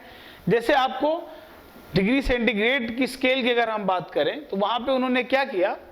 डिफाइन किया कि फ्रीजिंग, और बहुत सारी स्केल्स ने भी डिफाइन करा कि बहुत सारी स्केल्स ने ये एक एग्जांपल लिया कि उनका अपर फिक्स पॉइंट क्या है और lower fix point is taken with respect to water at NTP। What is NTP? आपको पता होना चाहिए NTP क्या है। NTP is the normal temperature pressure. क्या होता है normal temperature pressure? Normal temperature pressure is the, जहां पे हमारा टेम्परेचर कितना होगा? 0 डिग्री सेंटीग्रेड और 273.15 केल्विन, एंड प्रेशर कितना होगा? 1 एटमॉस्फेरिक, ठीक है। तो अगर इस पे ही डिफाइन होना चाहिए कि आपका बॉइलिंग पॉइंट और आपको पता होना चाहिए उसका फ्रीजिंग पॉइंट, ठीक है। तो क्या होता है कि आपको क्या पता होना चाहिए? फ्रीजिंग पॉइंट, कोई भी 2 पॉइंट, लाइक फॉर वाटर क्या होता है? जैसे अगर आप डिग्री सेंटीग्रेड की कोई स्केल लें तो वहां पे क्या होता है? जो इसका लोअर फिक्स पॉइंट है वो कितना है? 0। कहां से हुआ? फ्रीजिंग पॉइंट ऑफ वाटर से लिया, बता दिया उन्होंने कि 0 डिग्री सेंटीग्रेड पे ये फ्रीज होता है। उसके हिसाब से आपको डिविजन्स दिए गए। बॉइलिंग पॉइंट उन्होंने बताया कि हमारा जो बॉइलिंग पॉइंट है वो हमारे पास कितना है? 100 डिग्री सेंटीग्रेड, ठीक है। ऐसे ही केल्विन भी स्केल डिफाइन करी गई। कैसे? किस पे फ्रीज होता है वाटर? 273.15 केल्विन पे। और किस पे बॉईल होता है? 375.15 केल्विन पे। ऐसे ही और किसके लिए हुआ? फ़ारेनहाइट स्केल की अगर आप बात करें तो उसके केस के में क्या होता है कि जो आपका लोअर फिक्स पॉइंट है वो कितना है? 32 फ़ारेनहाइट। जो 0 डिग्री सेंटीग्रेड था वो कितना हो गया 32, और जो उसका हाईएस्ट टेम्परेचर है वो कितना है 212 फ़ारेनहाइट। तो जिससे क्या होगा कि आपको डिविजन्स निकालने हैं, तो वहां से आप पता लगा सकते हैं what is the value of change in 1 Fahrenheit will be equal to the change in the degree centigrade scale, क्योंकि आपको पता है डिग्री सेंटीग्रेड स्केल में, ठीक है। तो दोनों की क्या है, 1 डिवीजन की वैल्यू अलग अलग होगी, तो उस चीज को हम लोग देखेंगे। बट ये 2 चीजें आपको डिफाइन करना बहुत जरूरी है, lower fix point and upper fix point हर एक थर्मोमीटर्स के लिए डिसाइड होगी, जिससे हम लोग दूसरे स्केल्स को पता लगा सकते हैं। कि मान लिया तुमने अपना थर्मोमीटर बनाया, तुमने कहा कि 1 डिग्री सेंटीग्रेड चेंज हुआ और पानी बॉयल हो गया। अब तुमने क्या कर दिया कि 100 डिग्री सेंटीग्रेड को बराबर रख दिया किसके, 1 degree of your name, like Sumit और समथिंग। तो अगर सुमित तुमने रख दिया तो बोला कि अगर ऐसे स्केल पे 1 डिग्री चेंज होता है तो पानी बॉयल हो जाता है। आपने कहा कि 0 और 1, तो आपके जो डिविजन्स हो गए, तो 1 डिग्री सेंटीग्रेड बराबर कितना हो जाएगा 0.01, है ना।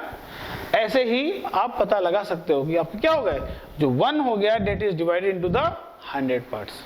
ओके, 1 डिग्री सेंटीग्रेड बराबर 0.01 लाइक सुमित एस। ऐसे कोई भी स्केल डिसाइड कर सकते हो। तो यहाँ पे आपको ये एक बताता है कि आपको अपना थर्मामीटर एक अपनी स्केल बना सकते हो, ठीक है। तो यहाँ पे क्या होना चाहिए, अगर आपको किसी भी स्केल का टेम्परेचर पता करना है तो लोअर फिक्स पॉइंट की जो वैल्यू होगी वो तो फिक्स है, और अपर fix point, lower fix point की वैल्यूज उस स्केल की, और जिस स्केल में आपको पता लगाना है उसमें उसकी अपर और लोअर फिक्स पॉइंट की वैल्यूज क्या हैं आपको पता होने चाहिए, ठीक है। तो x, लेट सपोज आपको जो x कोई स्केल थी उसका lower fix point like for the, अगर आप बात करते हैं वाटर के केस में, तो इसके लिए कितना हो जाएगा, इसका आपको बताना होगा किसी भी x स्केल के लिए, और अपर फिक्स पॉइंट आपको बताना होगा। जैसे मैंने आप बताया था सुमित का जो कोई एक नया स्केल था s, तो s स्केल ये भी थी, s स्केल ये भी थी, है ना। तो ये क्या हो जाएगा, यहाँ पे कितना रखेंगे, लाइक 0 था, यहाँ पे ये किसी भी टेम्परेचर आपको जो पता करना हो, तो इसका लोअर फिक्स पॉइंट कितना था 0, अपर कितना था 1, लोअर कितना था 0। तो ऐसे अपना रख दिया और दूसरे के रिस्पेक्ट में चेंज इन टेम्परेचर दूसरी स्केल में पता कर सकते हैं। तो अभी हम एग्जांपल करेंगे तो आपको बहुत अच्छे से समझ में आएगा। पहले आप इसको नोट कर लीजिए, फिर हम उसके बाद डिफरेंट स्केल्स को हम टेबल फॉर्म में लिख देते हैं। आप उसको लिख लीजिए, उसकी रेंज लिख लीजिए, उसका सिंबल्स लिख लीजिए। इसको पहले आप कंप्लीट कर लीजिए, ठीक है। तो यहाँ से आप नोट कर सकते हैं कि different scales like Celsius scale, Fahrenheit scale, Kelvin scales, Reaumur scale, Rankine scale, these are different kind of scales and उनके सिंबल्स क्या होते हैं, like degree centigrade, degree Fahrenheit, Kelvin, Rankine, sorry Reaumur, Rankine. उसके बाद क्या है, lower fix point क्या है उनके, 0 degree centigrade, 32 for Fahrenheit, for kelvin I told you कितना होता है 273.15, और रेनर के लिए कितना होता है 0 डिग्री सेंटीग्रेड, और हमारे पास रैंकाइन के लिए कितना है 460। ऐसे अपर फिक्स पॉइंट कितने हैं डिग्री सेंटीग्रेड के लिए आपको पता है कौन सा है 100, और इसके लिए कितना है आपके फ़ारेनहाइट स्केल के लिए 212 डिग्री, केल्विन के लिए कितना है 373.15, रेनर के लिए कितना है 80, रैंकाइन के लिए कितना है 672, और उनके डिफरेंट डिविजन्स हैं। तो आप देख पा रहे हैं इन्होंने कुछ भी रख दिया, इन्होंने कुछ भी रख दिया, जो भी किसी की मर्जी है। आप अपना भी कोई एक्स स्केल डिफाइन करके यहाँ पे अपना नाम लिख के यहाँ पे कोई एक एक्स डिग्री बना के आप कोई कुछ भी बना सकते हैं। जैसे मैंने अभी आपको बताया था कि आपने 0 रखा और यहाँ पे 1 रखा, तो आपके डिवीजन कितने हो जाएंगे 1। तो इस तरीके से कोई भी स्केल आप बना सकते हैं, ठीक है। फिर मैं अभी आपको बताता हूँ, क्योंकि ये जो हमारे हैं ये कुछ की साइंटिस्ट हैं, उन्होंने अपनी स्केल्स दी है, और ये बहुत ही इंपॉर्टेंट है क्योंकि इन्हीं के बीच में रिलेशन आता है। कभी कभी पूछता है कि इसमें डिवीजन कितने हैं, और कभी कभी क्या पूछता है कि ये वाली स्केल दे रखी है, इसमें चेंज करके बताओ। इस तरीके के छोटे छोटे क्वेश्चंस आ जाते हैं। अगर इस तरीके के क्वेश्चंस नहीं भी आते हैं तो इनको यूज करा के कोई ना कोई क्वेश्चन बनाया जाता है। तो इसको आप नोट कर लीजिए, ये बहुत ही इंपॉर्टेंट है। उसके बाद अभी हम आपको कुछ इसका रिलेशन लिखवा देते हैं कि कैसे कैसे रिलेशन फाइंड करते हैं, और फिर कुछ एक आध क्वेश्चन देखते हैं इस पे, अच्छा क्वेश्चन। तो जैसा मैंने आपको बताया कि किसी भी रिलेशन को लिखने के लिए क्या था, मैंने आपको रिलेशन लिखना बताया था, क्या था। अब मैं फिर से उसको एक बार आपको याद दिलाता हूँ। कोई भी एक्स स्केल थी, उसके बाद क्या लिखा था मैंने, आपको लिखा था लोअर फिक्स्ड पॉइंट, उसके बाद मैंने क्या लिखा था, अपर फिक्स्ड पॉइंट, उसके बाद मैंने क्या लिखा था, लोअर फिक्स्ड पॉइंट। ये हमेशा कैसा होता है, एक कांस्टेंट होता है, ये कभी भी बदलता नहीं है, ये फिक्स है।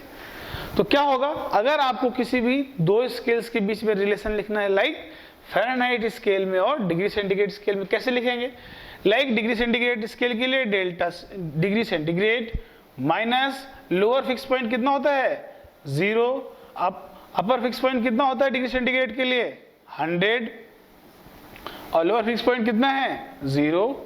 अगर आपको इसको फ़ारेनहाइट स्केल में चेंज करना है तो क्या करेंगे, degree Fahrenheit, lower fix point की वैल्यू कितनी होती है 32, और अपर फिक्स पॉइंट की वैल्यू कितनी होती है बताइए 212, और लोअर फिक्स पॉइंट की वैल्यू कितनी होती है 32।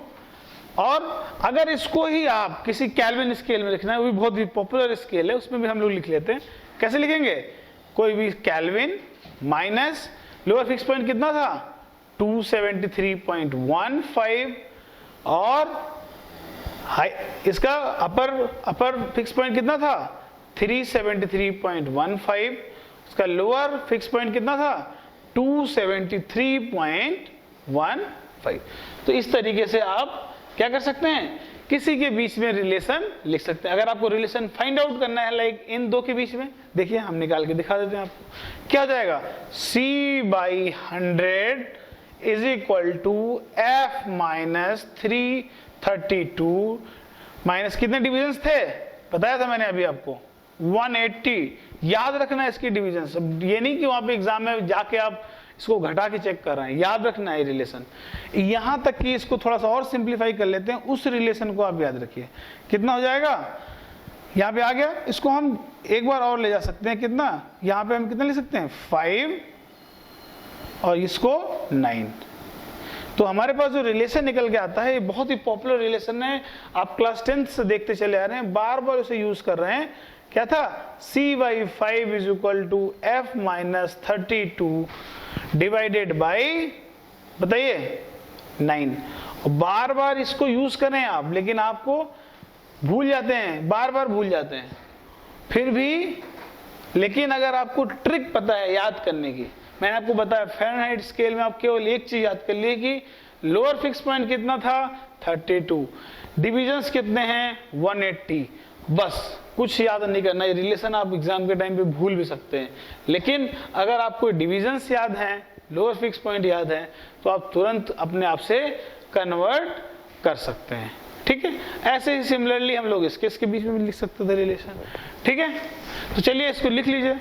हम लोग यहाँ पे दो क्वेश्चंस करेंगे। एक बहुत ही इजी क्वेश्चन, बहुत ही इजी क्वेश्चन कैसा होगा कि जैसे आपको मैंने अभी जैसे बताया, एक सिंपल सा क्वेश्चन कर लेंगे, उसके बाद एक थोड़ा सा ट्रिकी क्वेश्चन दूंगा, उसको आपको करना है।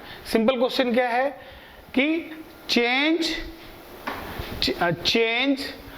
5 degree centigrade in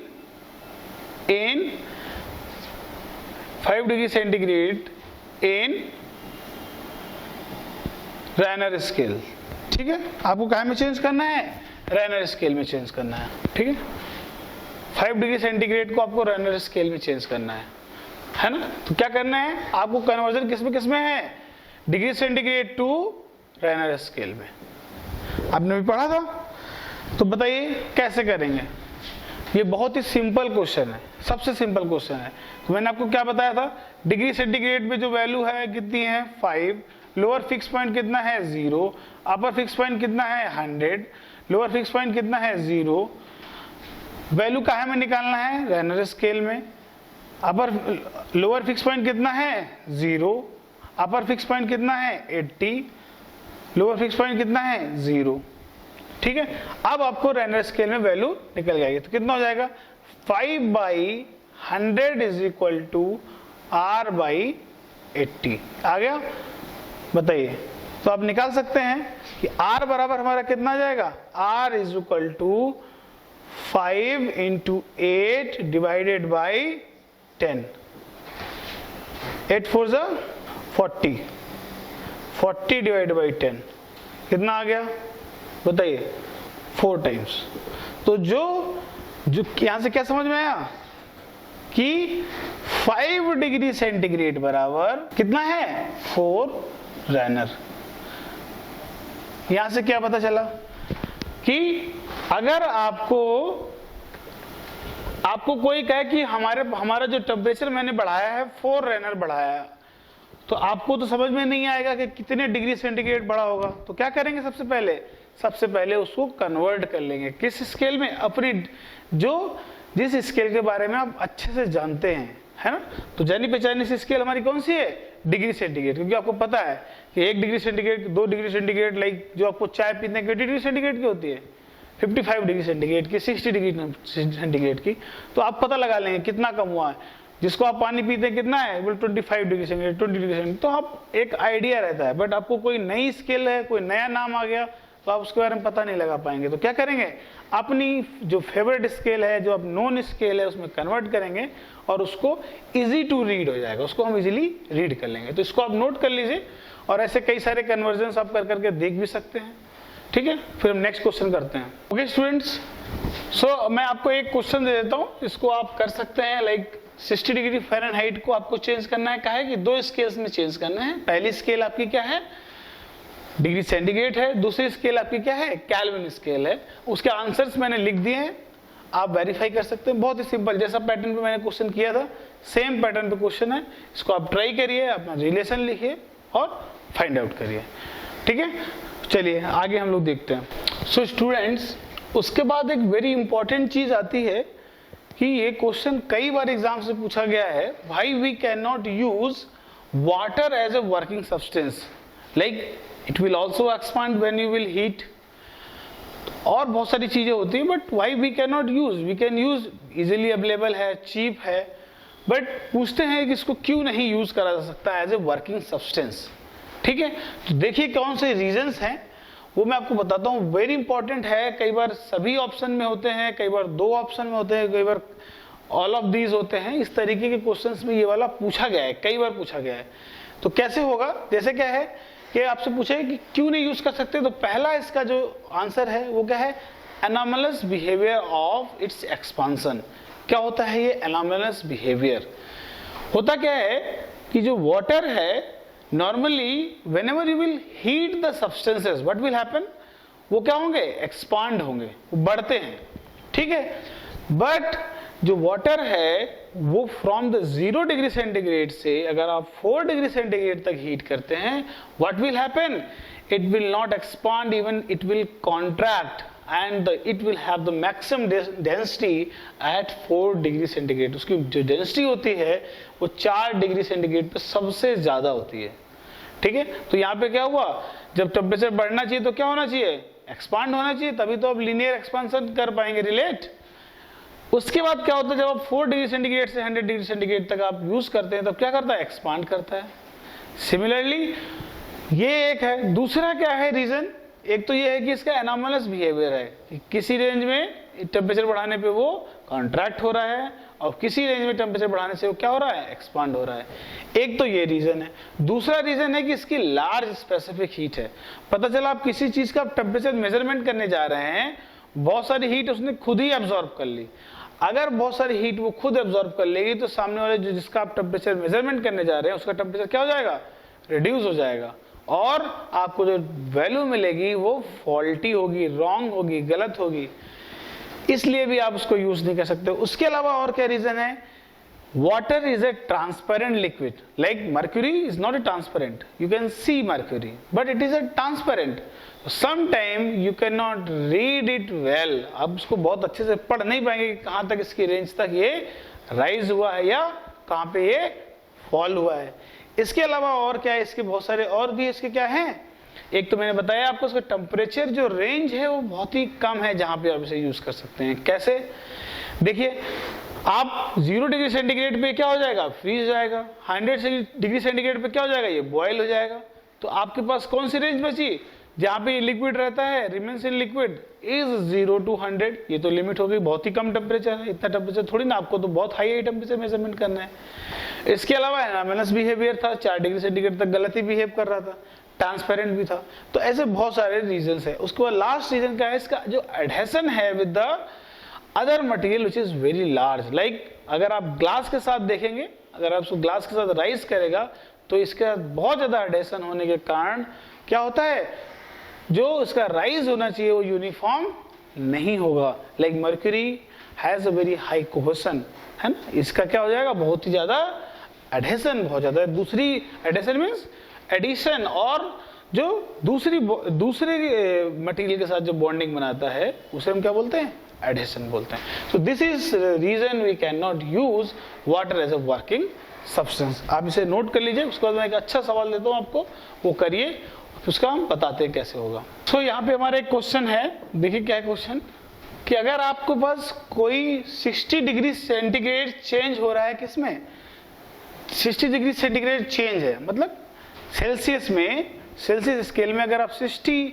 division of 60 degree आप चेंज करते हैं, तब आपको चेंज निकालना है डिग्री फ़ारेनहाइट में और केल्विन में, कितना कितना चेंज होगा।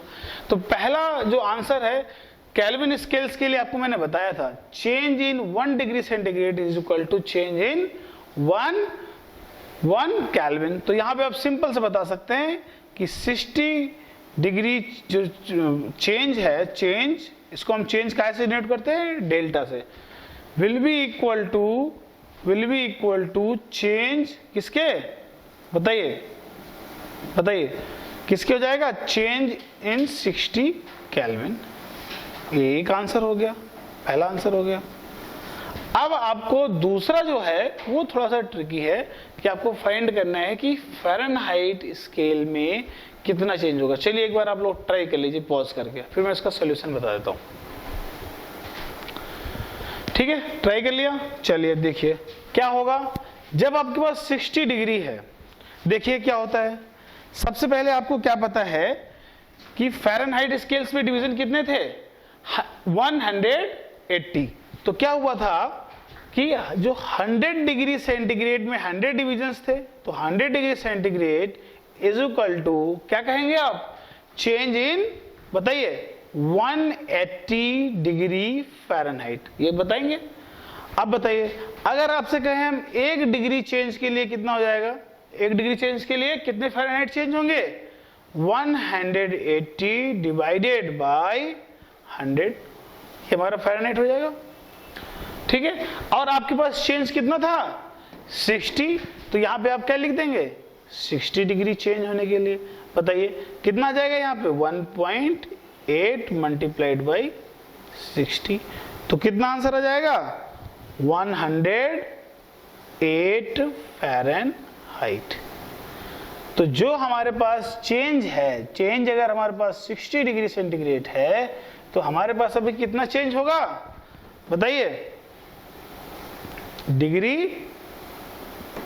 बताइए कितना हो जाएगा, ये हमारे पास चेंज आ जाएगा, चेंज इन डिग्री सेंटीग्रेड, और ये हमारे पास चेंज इन फ़ारेनहाइट स्केल आ जाएगा। अच्छा, दूसरा सवाल भी मैंने लिखा है, इस तरीके से भी एक क्वेश्चन पूछा जा सकता है। ठीक है, तो दूसरे तरीके से कैसे सवाल पूछा जा सकता है, 30 से 90 गया, तो बताइए अब हमारे पास टेम्परेचर कितना हो गया होगा, निकाल सकते हैं आप लोग। सबसे पहले क्या करेंगे, अगर आपसे हम पूछें केल्विन वाले केस के लिए क्या हो जाएगा, ये हमारे पास सेकेंड वाला केस है, ये हमारे पास फर्स्ट वाला केस है। फर्स्ट वाले केस के लिए क्या हो जाएगा, चेंज आपने बता दिया। अगर आपके पास 30 डिग्री सेंटीग्रेड है और या फिर 90 डिग्री सेंटीग्रेड, तो 90 डिग्री सेंटीग्रेड बराबर कितना हो जाएगा, टेम्परेचर कितना हो जाएगा फाइनली, बताइए तो आपको अगर राइज निकालना है तो सिंपली राइज निकाल सकते हैं, ठीक है। इसमें कितना राइज हुआ था, 60 डिग्री हुआ था, इस वाले स्केल्स में इतना इतना हुआ। बाकी अगर आपको एब्सोल्यूट टेम्परेचर्स में निकालने हैं तब भी निकाल सकते हैं। इसके डायरेक्टली कैसे कर लेंगे, 90 है, 90 में कितना ऐड कर देंगे, 273.15 है ना। आपको पता है ये वाला रिलेशन याद है, देखिए ये वाला मैंने डिराइव नहीं करा है, C minus 0 divided by 100 minus 0 is equal to, अगर केल्विन स्केल के लिए लिखना है तो कितना हो जाएगा बताइए। इसको मैं इसको यहाँ पे लिख देता हूँ, देखिए इंपॉर्टेंट रिलेशन है, इसको लिख लीजिएगा आप लोग।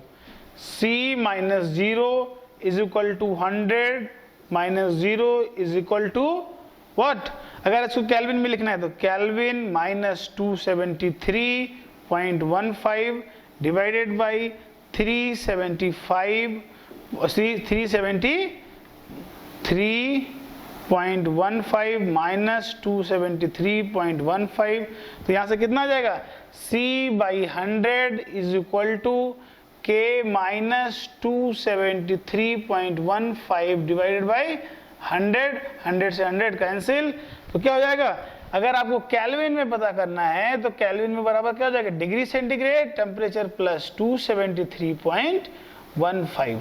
तो अगर कभी भी आपको कन्वर्जन करना है, केल्विन में लाना है, आपको डिग्री सेंटीग्रेड में पता है, तो आप सिंपली इस फार्मूला को यूज करते हुए निकाल सकते हैं। तो आप एब्सोल्यूट टेम्परेचर के 90 डिग्री सेंटीग्रेड के लिए पूछे तो क्या बताओगे, यहाँ पे सिंपली 90 पुट कर दोगे, आपको बता दोगे, और 30 के लिए भी 30 पुट कर दोगे, तो आप क्या बता दोगे कि कहां से कहां राइज हुआ होगा, ये आपसे निकाल सकते हैं। एक के लिए मैं करता हूं, उसके लिए आप कर लीजिएगा, है ना, कहां से कहां तक राइज हुआ होगा।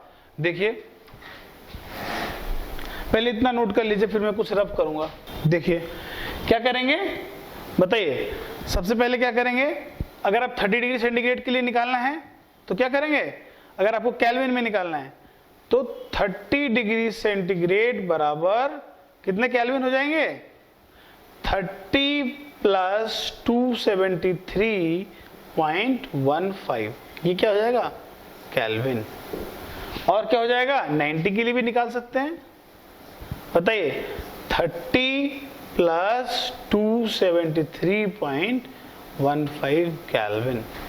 और आपने अभी निकाला था 108 चेंज निकाला था, तो ऐसे ही क्या कर सकते हैं, सबसे पहले आप 30 डिग्री सेंटीग्रेड के लिए फ़ारेनहाइट स्केल में वैल्यू फाइंड आउट कर लेंगे, उसमें कितना ऐड कर देंगे 108, तो 30 के करस्पॉन्डिंग कुछ वैल्यू आ जाएगी फ़ारेनहाइट में। उसके बाद क्या आ जाएगा बताइए, उसके बाद आपके पास क्या आ जाएगा, उसके बाद 108 के लिए 10 ऐड कर देंगे तो 90 के। तो आप बता पाएंगे कि फ़ारेनहाइट में हम कहां से कहां तक चेंज करे हैं, ठीक है। तो ये इस तरीके से कुछ भी सवाल आपसे पूछा जा सकता है।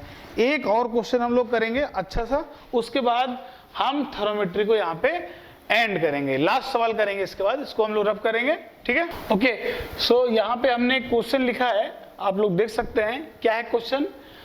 A constant volume thermometer shows, आपको बताया था जब भी कभी भी आपके पास कांस्टेंट वॉल्यूम थर्मोमीटर होगा तो थर्मोमेट्रिक प्रॉपर्टी क्या हो जाएगी, प्रेशर। तो यहाँ पे क्या चेंज हो रहा होगा, प्रेशर। यहाँ से आपको जो ये स्टडी करी है, आपने जो भी पढ़ा है, इसको आपको क्वेश्चन को समझने में हेल्प करेगा। इसलिए डिफरेंट थर्मोमीटर्स को आपने पढ़ा है, क्योंकि जब आप क्वेश्चंस कर रहे होंगे ये नाम आएंगे, रेजिस्टेंस थर्मोमीटर आएगा, आपने कहेंगे ऐसे तो कोई थर्मोमीटर हमने पढ़ा नहीं, हमने तो स्केल चेंज पढ़ा था। तो इसलिए आपको बताया गया ऐसे थर्मोमीटर्स भी एग्जिस्ट करते हैं और उनको आप चेंज कर सकते हैं उनकी स्केल। तो यहाँ पे हमारे पास कौन सा है, constant volume thermometer shows the pressure reading of 50 centimetre 90 centimetre in mercury. Pressure तो आपको पता है पास्कल में मेजर करेंगे, बार में मेजर करेंगे, एटमॉस्फेरिक में मेजर करेंगे, एटमॉस्फेरिक प्रेशर में। बट यहाँ पे क्या है, जब कभी भी मेजरमेंट करते हैं तो इसको हम कैलिब्रेट करते हैं लेंथ ऑफ मर्क्यूरी कॉलम। तो मर्क्यूरी कॉलम में जो लेंथ 50 सेंटीग्रेड और 90 सेंटीग्रेड की जो वैल्यूज हैं वो आपको पता है, 100 और 0 डिग्री सेंटीग्रेड। ये क्या है, ये आपको पता है, ये आपका लोअर फिक्स पॉइंट है, ये आपका अपर फिक्स पॉइंट है। इनकी वैल्यूज इसने बता दिया, एक नया कोई थर्मोमीटर था, ठीक है। उसके बाद आपसे पूछा कि अगर प्रेशर रीडिंग 60 है तो आप बताइए कि टेम्परेचर कितना होगा, है ना। तो आपको सिंपल मैंने आपको बताया, एक फॉर्मूला सभी क्वेश्चंस के लिए वैलिड है, कोई भी क्वेश्चन हो। तो क्या करेंगे, सबसे पहले आपको काहे में पता करना है? डिग्री सेंटीग्रेड में। और डिग्री सेंटीग्रेड के लिए आपको क्या होता है, देखिए हम इसको, आप लोग पहले इसको एक बार ट्राई कर लीजिए, फिर हम इसको बताएंगे। चलिए देखिए कैसे करेंगे इसको। क्या होगा कि सबसे पहले आपको पता है हम कैसे स्केल लिखते थे, लाइक आपको पता करना है डिग्री सेंटीग्रेड में, हमने डिग्री सेंटीग्रेड लिख दिया उसको, क्योंकि ये आपको ऑप्शन से, अगर ये पूछा भी नहीं गया किस टेम्परेचर बताइए, तो ऑप्शन में देखिए कि किस इसकी डिग्री में आपको या किस स्केल में आपसे पूछा गया है, किस में पूछा गया है, इसमें जो ऑप्शंस हैं वो सब डिग्री सेंटीग्रेड में। तो डिग्री सेंटीग्रेड के लिए रिलेशन लिखेंगे, कैसे लिखेंगे? Degree centigrade minus lower fix point 0, upper fix point 100, lower fix point 0।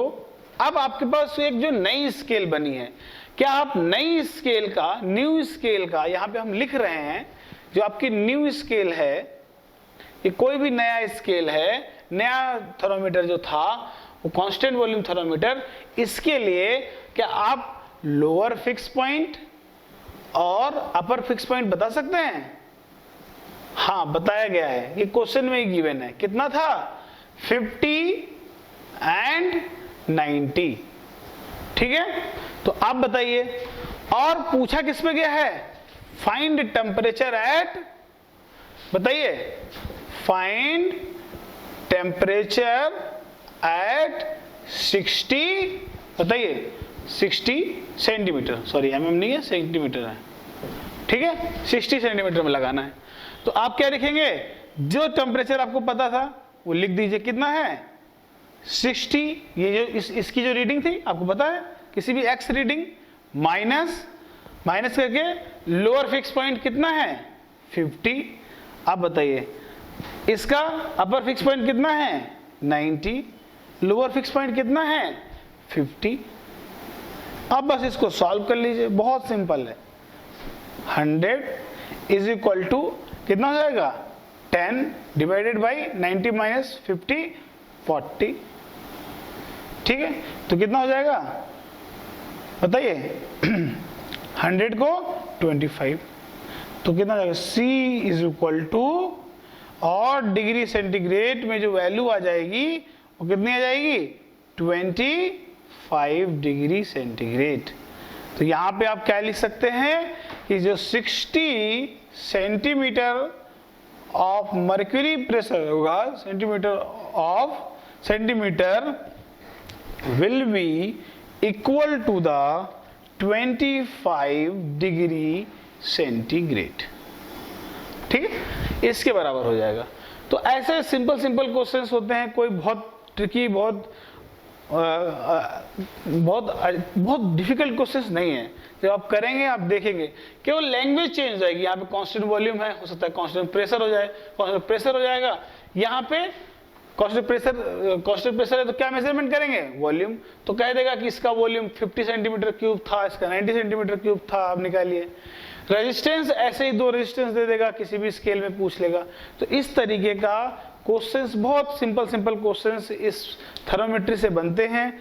But important ये है कि सिंपल है तो इसको छूटना नहीं चाहिए। छूटने नहीं चाहिए के लिए मतलब क्या है कि क्वेश्चन को आप ठीक से समझ पाएं। सबसे ज्यादा डिफिकल्टी होती है इस टॉपिक को करने में, क्वेश्चन को समझने में। क्वेश्चन को लोग लैंग्वेज नहीं समझ पाते हैं, ये पढ़ के वॉल्यूम और प्रेशर और ये सब पढ़ के सोचते हैं ये पता नहीं क्या है। तो जब आपने सभी तरीके के थर्मोमीटर्स पढ़ लिए हैं तो इस तरीके का कोई भी क्वेश्चन होगा उसे आप इजीली कर सकते हैं। ठीक है, तो यहाँ तक आपकी ये क्लास खत्म होती है। Thank you so much. अब आपको हम नेक्स्ट क्लास में मिलते हैं।